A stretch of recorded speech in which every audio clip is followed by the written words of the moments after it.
Енді тәуелсіздігіміздің 30 жылдығы әрине енді үлкен белес қой. Енді 30 жыл былай қалғанда көз ашып жұмғанша өтіп кеткен сияқты.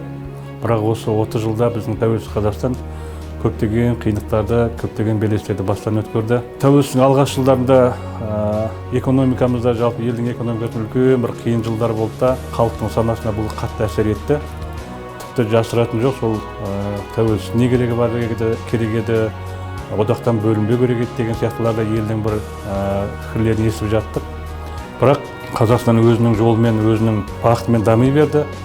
Міне жаңа 30 жыл деген өте шықты. Әрине енді осы 30 жылда көптеген салаларда өзгеріс болды, даму болды. Ол ауыл шаруашылығы, экономика, денсаулық, білім, қай саланы алсаң да, осы 30 жылда үлкен белестерге, жетістіктерге қол жеткізді.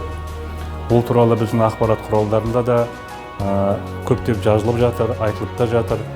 Бірақ мен өзім ойлаймын, мынау 30 жылда жеткен ең үлкен жетістігіміз бұл мынау сананың өзгергені деп ойлаймын.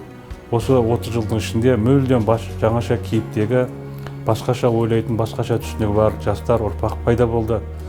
Міне солар біздің еліміздің болашағы. Сондықтан енді мынау тәуелсіздігіміздің 30 жылдығы құтты болсын.